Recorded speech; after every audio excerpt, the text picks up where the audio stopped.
Hello, my dear students, and welcome to today's coverage of our next topic in forces, which is now that we've made all of these compounds, both ionic and covalent, we now need to learn how to name them and how you can learn to do what I've been doing, which is naming all these compounds given their formula, or deducing their formula giving their name. So what I'm going to do is go to your classroom stream and open up today's topic, and then when I'm done I will open up today's assignment and do it with you, so it will be fairly easy. So let me see. I'm using Google Classroom, and I am on my iPad, so we will see how things go as I progress through our topic. I'm going to do this as quickly as I can, and I'm going to try to use my Apple iPen, but it doesn't seem to be working well inside the Google framework.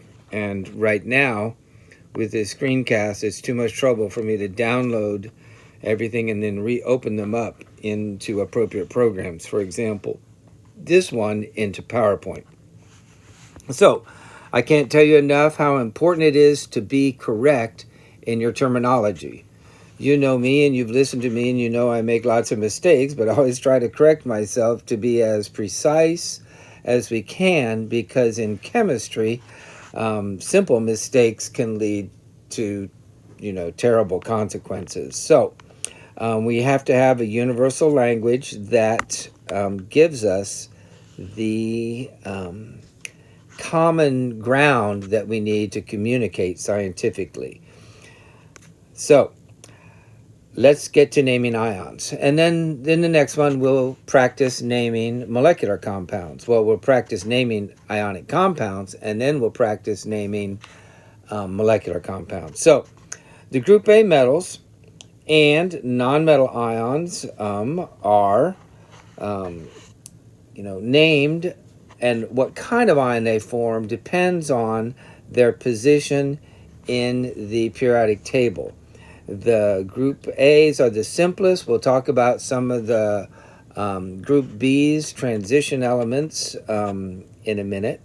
But monatomic ions have a single atom, a sodium atom, a potassium atom, an iron atom, an oxygen atom, a chlorine atom. And they lose or gain electrons to form ions. The number of protons never changes. If the number of protons changes, then we have a different element. So if you look at the group 1, they have 1 electron in their outermost shell. They're not going to pick up 7 to have 8. So what do? They lose that electron. If you lose something negative, you become more positive. It's the same with the group 2. They have 2 electrons. They're not going to pick up 6 to have 8 electrons in their outermost shell. However, I'm getting text as I do this, and there may be notices coming up, email notices and things, but we're just looking at my screen on my iPad here. So going back to our topic, the group 2 elements have 2 electrons. They're not going to pick up 6. That's too many to pick up to have 8 in their outermost shell. But if they lose 2 in their outermost shell, the next shell down has 8 electrons. And they have that noble gas configuration that is the most stable configuration. And likewise, the group 3, although there aren't a lot in group 3 to worry about, aluminum is one of the more common ones. They always form +3 ions because they have 3 electrons. They're not going to pick up 5.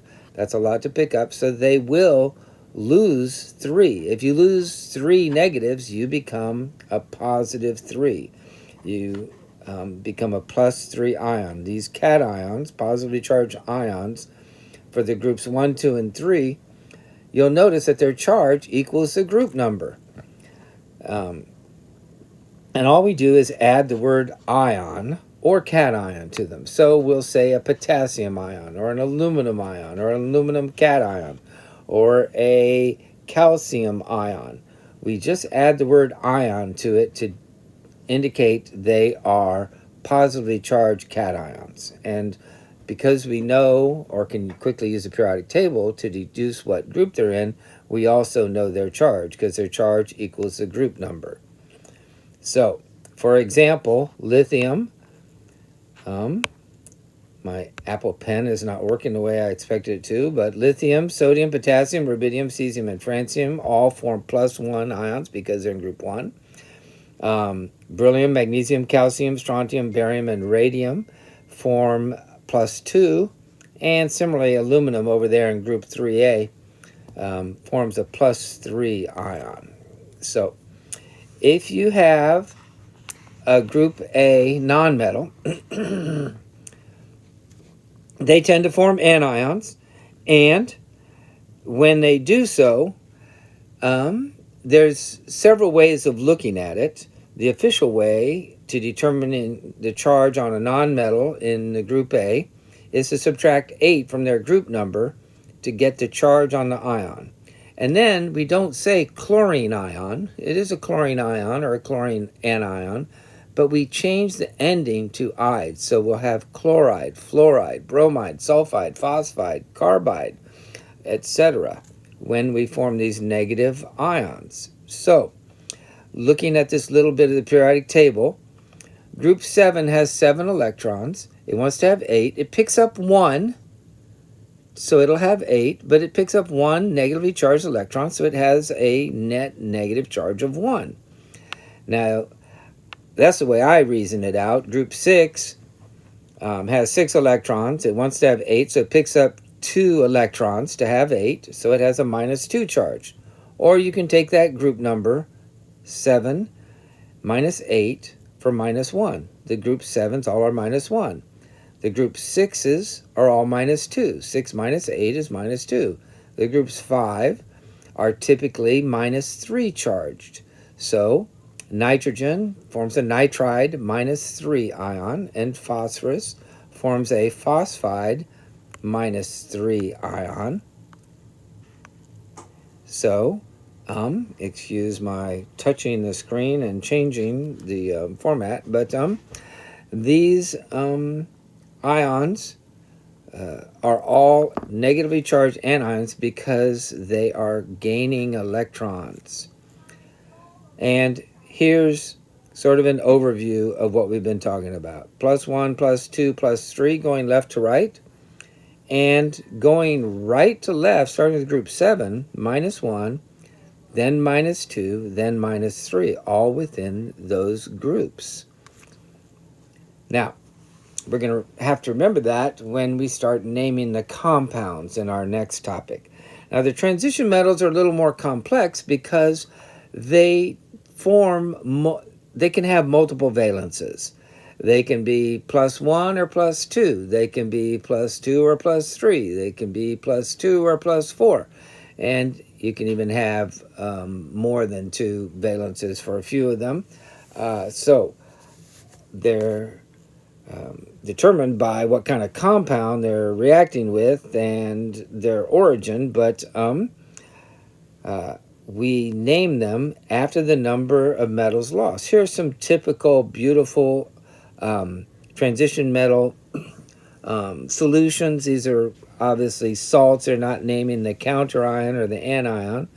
But going left to right, we have the color of cobalt, and then chromium, and then iron, and then nickel, and then manganese compounds. And you can see these transition metals, when combined with different salts, form beautiful multicolored, variety of colors, depending on the metal involved, that are great for pigments in paint. Some of them, in the older days, even toxic pigments in paint, heavy metal pigments, especially lead. Lead forms some brilliant colors. We'll see some of them in the lab, but unfortunately they were quite toxic, especially to humans, and especially to young humans. Lead is a terrible thing to have contaminating your environment if you are a developing human, because it causes terrible brain damage. So the question is, if you have more than two forms of a ion, of one of these metal ions in the transition metals, that's that big block in the middle of the group B elements, also known as the transition metals, how do you name them? Well, the classical method that I use, and I'm going to show you some examples here, involved naming them with the endings us and ik. So you would have cuprous, starting at the top right, cuprous and cupric.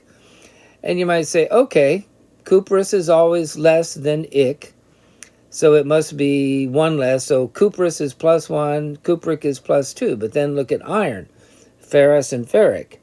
It's not +1 and +2, it's +2 and +3. It is true the ik ion, as in ferric or cupric, has a greater charge, but it's not, you can't assign it a specific value.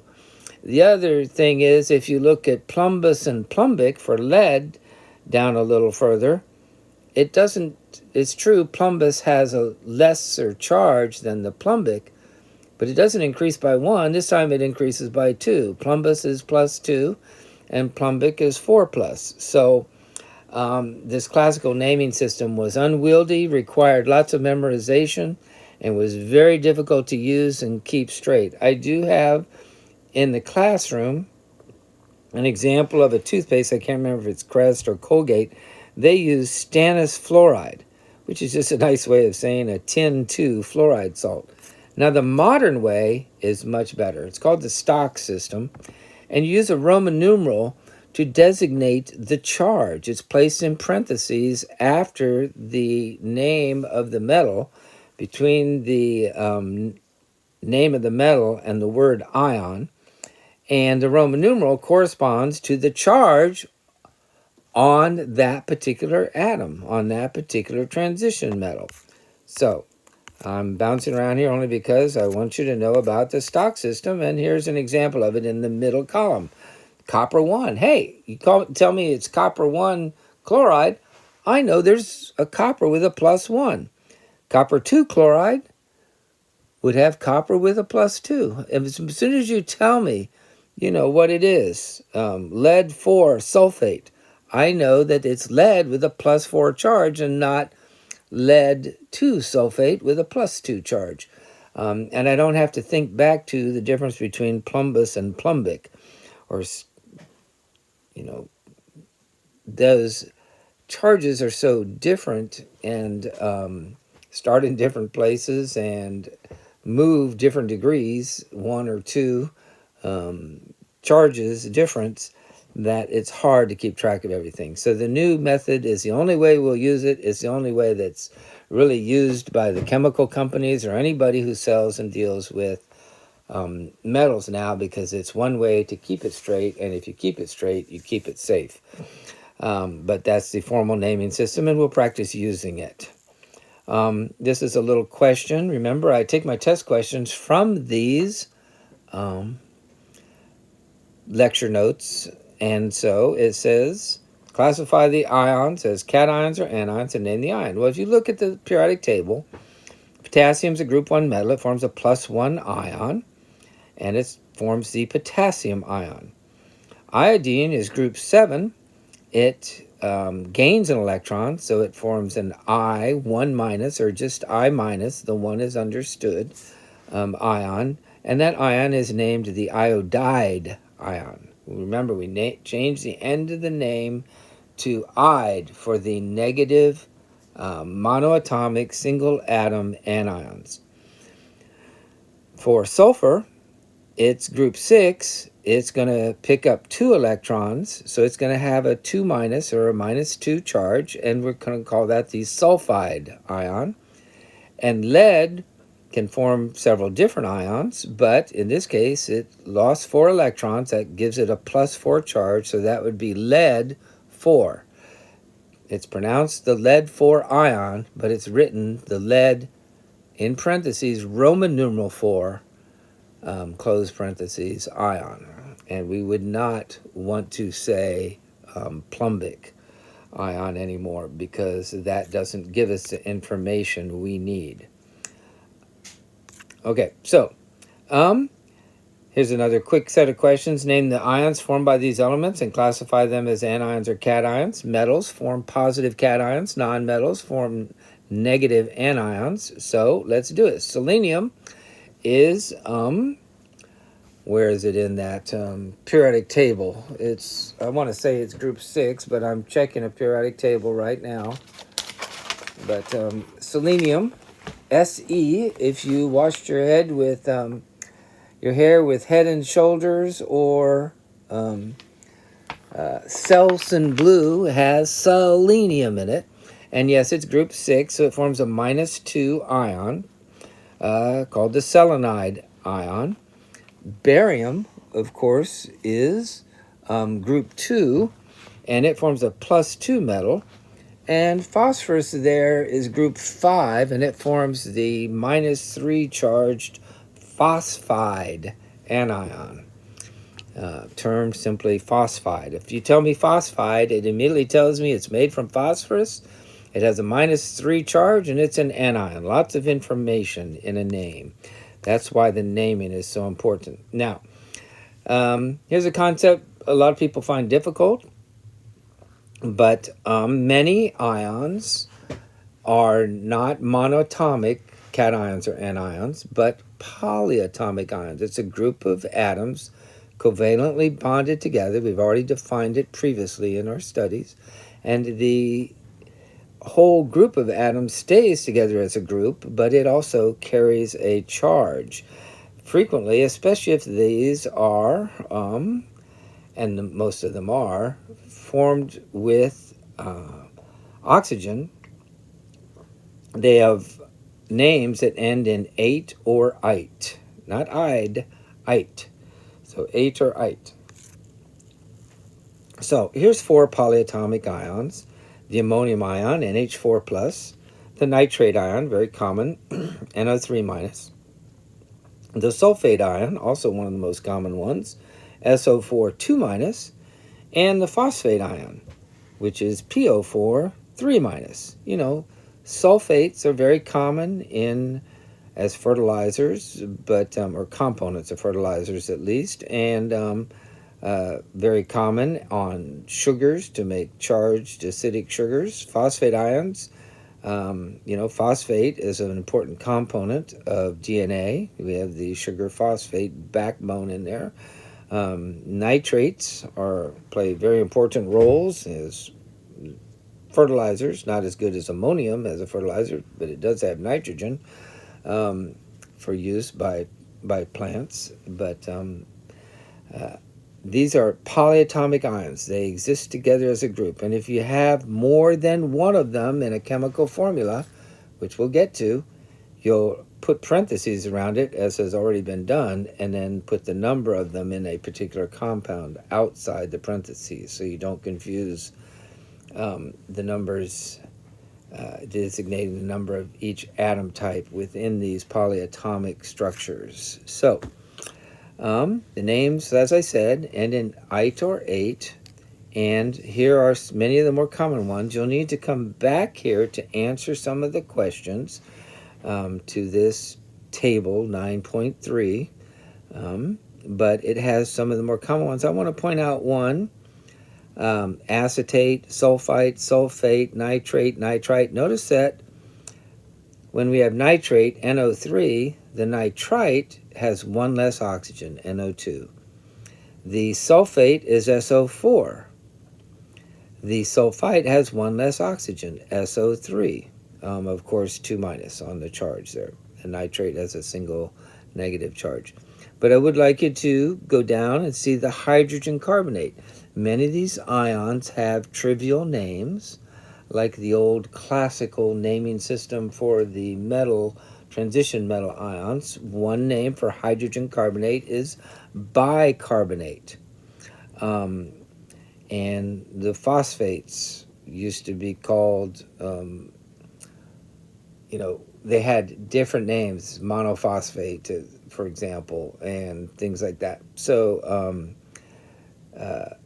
The hydrogen carbonate's old name was bicarbonate. So if you add a sodium ion to it, you'd make sodium bicarbonate or baking soda. Its proper name would be sodium hydrogen carbonate, though. It's wonderful for relieving acid upset in someone's stomach. The bicarbonate anion is a big component of many antacids, particularly Alka-Seltzer. Some people just take the bicarbonate straight, put a teaspoon of water and drink it. Phosphate ions are important ions in your blood. We also talked about them being, and when they're hooked up and not free ions, a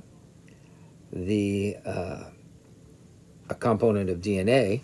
And, carbonate's an important one, too, in maintaining the pH of the blood, which is maintained over a very, very narrow range, and is extremely important. So we will talk about that in a different course called physiology. But those phosphate anions are called the monobasic and dibasic phosphate ions. That's the old name. Of course, they would now be called hydrogen phosphate and dihydrogen phosphate. They're important component of fertilizers. If you have low phosphate or low sulfate soil, you'll add phosphate or sulfate ions. But of course, the main component of fertilizers is something that contains nitrogen, because most soils, the nitrogen is limiting. Let me quickly answer these 3 questions the way I've set this up, because I'm not actually presenting this the way I should. The answers will be shown, but maybe not now. When metals from groups 1, 2, and 3A form cations, the charge on the ion is equal to the group number. Don't forget that. And then, which of the following are positively charged polyatomic ions? Well, ammonium is positive charge, has a +1 charge, and has the formula NH4. Perchlorate is an anion, so it's negatively charged. You can look in that table to see that. And of course, the ferric ion, we would never use that term. We would say Fe Roman numeral 2, Roman numeral 3 for our ferric ion, but it is not a polyatomic ion, it's just a simple iron, so the answer would be 1 only here. Good test questions, as I'll remind you. If the name of the ion ends in ite or ate, the ion is a polyatomic anion containing oxygen. They left that part out, but that's an important part of it. So what I want to do is end this and go back to your classroom and discuss briefly your assignment that accompanies this. Now, my classwork and my appearance of my classroom stream might be slightly different than yours because, number 1, I'm a teacher. Number 2, I'm looking at it on my Apple iPad. So here is review of terms and concepts, and here is our form I'm going to open, and I don't seem to be able to write in it. I'm having trouble using my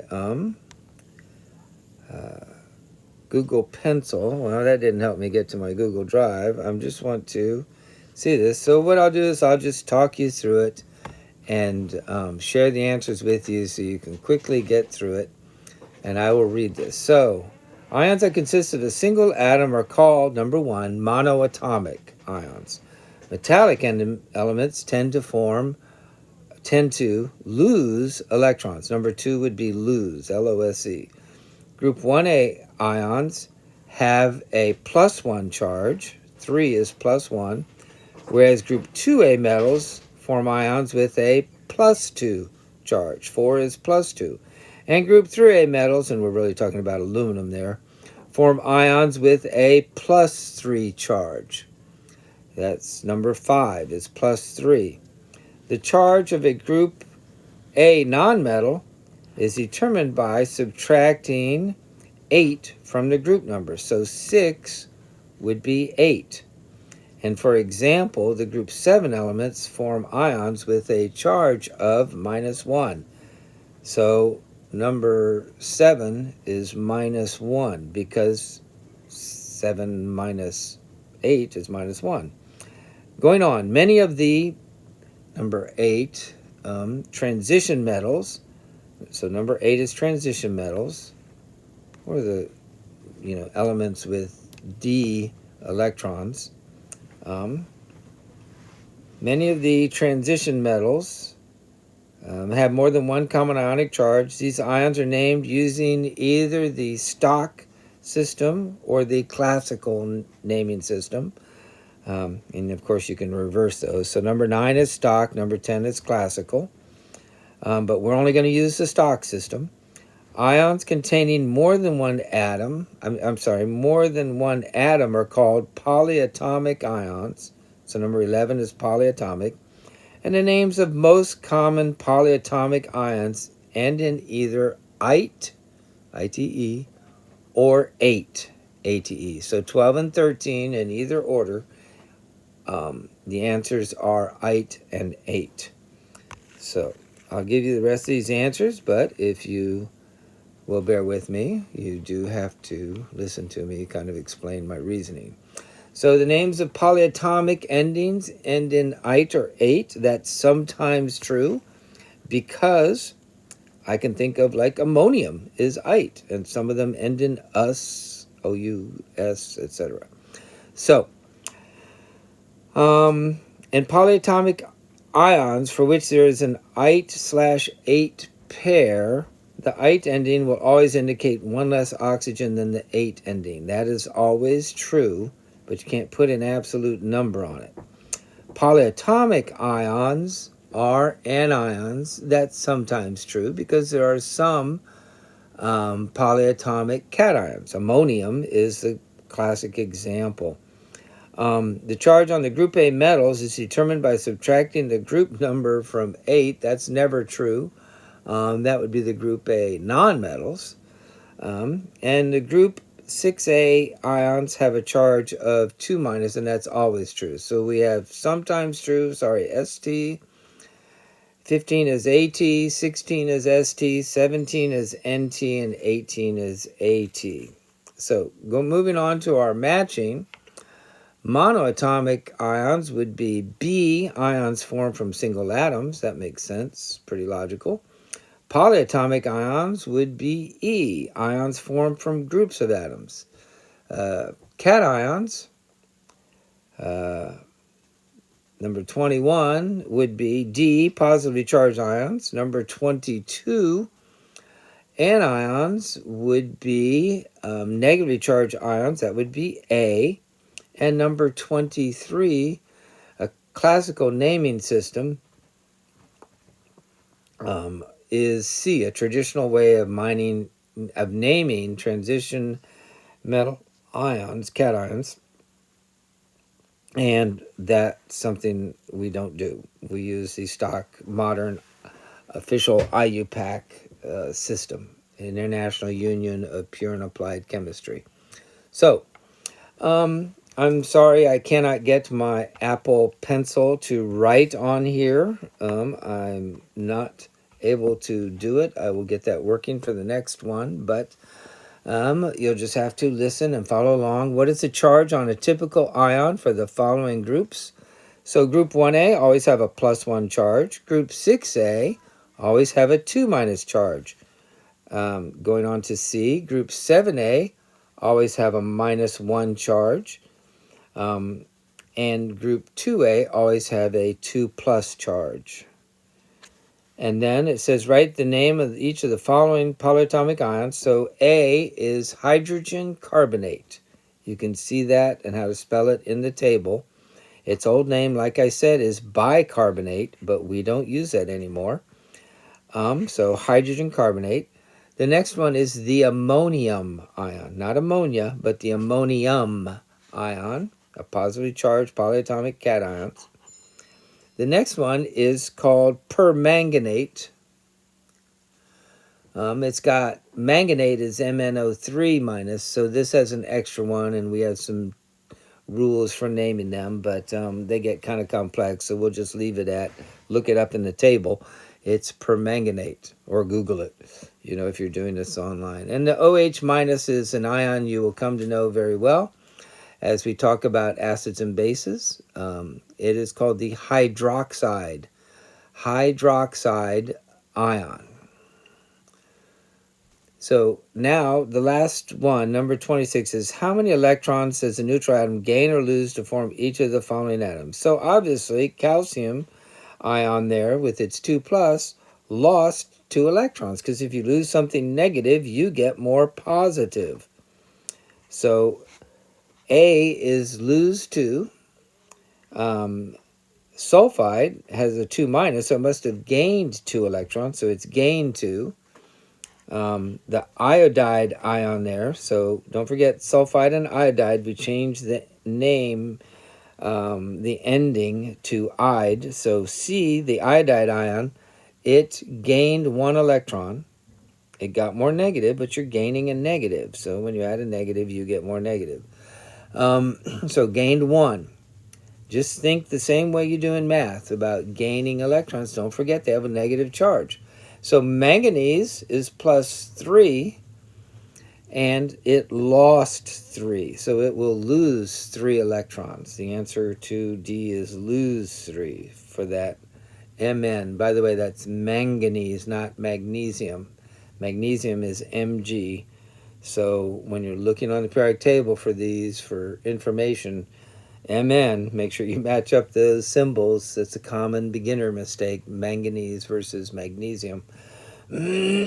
So, this concludes this screencast. I will stop us here and try to get back to our classroom, and I will be posting the 2 video discussions for the lab, and I still have to make one for the most recent lab, and I will be posting them as quickly as I can, since each of these takes several hours to upload. Until the next video, stay safe.